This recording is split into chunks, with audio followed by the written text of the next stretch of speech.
Dana White reacts to Shah Ali losing his UFC title in one-sided beatdown against Meb Deal's Fai.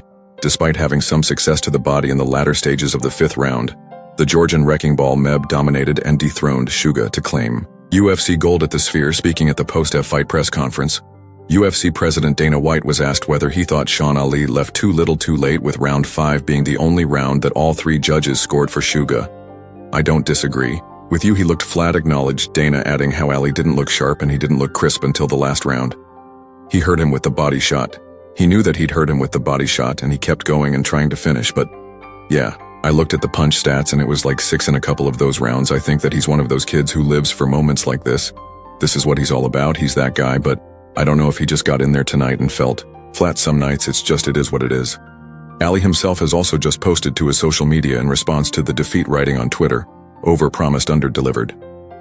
Sorry, love you guys." UFC 306 has been nothing short of Joe Rogan and Herb Dean feud spectacular, and the main event has just rocked the MMA world to its core. Miab Devishvy shocked everyone by dominating Shah Ali, completely dismantling Sean's deadly striking game. The Georgian machine put on a clinic, leaving fans buzzing after his electrifying performance, but while the machine is savoring his victory, there's a new rivalry heating up behind the scenes, and it's not between the fighters. Morab used his wrestling to beat Ali, but it appears that Herb Dean didn't like the way he was fighting, as he asked the fighter to get on the curve to fight with Ali on foot. This behavior by the referee caught Joe Rogan's attention, as he was not convinced by it. Herb cautioned Merb to move multiple times, even in moments when the Georgian was on top of Suga, in a half-guard position, actively controlling him and landing strikes to the body. Joe called out Herb Dean for his angst during the broadcast. Rogan said, "What is Herb Dean doing? That's insane," with just 10 seconds left in the fight. Herb warned the fighters to be active again. This caused Joe to react more. "What is he saying? This is crazy." According to some fans, they spotted Joe Rogan approaching Herb Dean for a private conversation right after the fight. Fans claimed that Joe appeared to be actively explaining something to Herb, while Herb seemed fully engaged, responding intently during their exchange. MMA fans reacted to this feud on Twitter immediately. Joe Rogan went from, "This is why Herb Dean is the best," to "What is Herb Dean doing in the same fight?" Joe Rogan getting mad at Herb Dean telling Morab to work when he's just running the whole end of the fight like a little is wild, gets caught 2 times, and then runs like a scared little girl. Who cares what the fans think? I think you're forgetting who the matters. The UFC and professional sports in general would be nothing without the fans. What are your takes on this situation?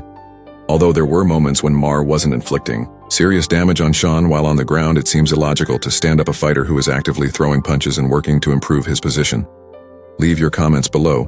Shea Ali fails to become the next Conor McGregor with a devastating title loss at UFC 306. Ali boldly predicted he'd be as big as Conor McGregor by the end of 2024. Well, after UFC 306, that dream just took a massive hit. Ali lost his bantamweight title to Meb Devalvili after a 5-round beatdown last night. At the Sphere in Las Vegas, Thielsvili wasn't just fighting for the belt. He was avenging the loss of his friend and teammate Elaine Sterling, who was knocked out by Ali back at UFC 292 in Boston. Henry Cejudo couldn't help but pile on, taking to Twitter to roast Ali from Sugar to "You wanted to be the next McGregor, but you can't even defend a takedown. I'm teaching wrestling for cokeheads at 8 MYW. 4 see you in the morning." Ali had reason to be confident. He's fought 8 times in the last 4 years and believed that activity would help him become the UFC's next Meest star. But let's be real, he doesn't have the same magnetic charisma or sharp trash talk that McGregor used to catapult himself to global fame. McGregor headlined 8 of the top 10 highest-grossing pay-per-views in UFC history, cementing his legacy as an MMA icon. Ali's far from done, though at just 29 years old. With only 2 losses on his record, he still has time to improve. Fans are already buzzing about a potential matchup with number 4 ranked Corey Sandhagen in early 2025. So while this loss to Marb was a setback, Al's career isn't over. He's just hitting a rough patch. Interestingly, Suga didn't stick around for a post-fight interview, so we'll have to wait and see what he says next. Umar Noroff expected more from Shah Ali. Last night, I expected more from Sean. Meb did his job well. Narago wrote on Twitter, "I hope you won't avoid the real challenger. In any case, I'm ready. White Panka versus Black Paka has to be next. Congratulations to Meb Deals right now. You're the champion. You deserve this belt." Enjoy during Meb's UFC 306 post-fight interview. Joe Rogan asked the Georgian if he wanted to fight Umar next, which drew a long pause from the machine. "I just won the belt." Deals said, "I respect and love Dana White. Whatever he wants, now I'm champion. I want to be close. I want him to know me better. I respect him." Dana White changed my life, now look at me. I'm the UFC champion today. I wasn't feeling any different than any other day. Meb continued, I was actually curious why I wasn't feeling that I was fighting for a UFC belt today. Was a normal day for me. As you see, I didn't spend my energy crazy. I feel like I'm in a dream today. I'm the best fighter in the UFC. I proved it. I can go 15 more rounds. Like this, I have the belt. I won, everybody knows I dominated this guy. Meb will likely make his first title defense against number 2 ranked contender Umar Nurmagomedov at some point in early 2025. Who do you think wins? Leave your comments below. Jon Jones and Stipe Miocic title fight will headline UFC 309 in New York.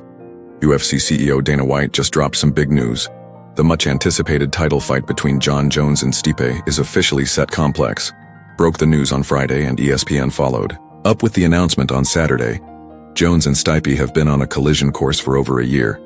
They were originally slated to fight at UFC 295 this November, but that matchup was scrapped when Jones suffered a torn pectoral muscle requiring surgery. Stipe, with the UFC support, chose to hold out for the fight with Jones rather than take another bout. Despite both Jones and Stipe being inactive for a significant stretch, Jones has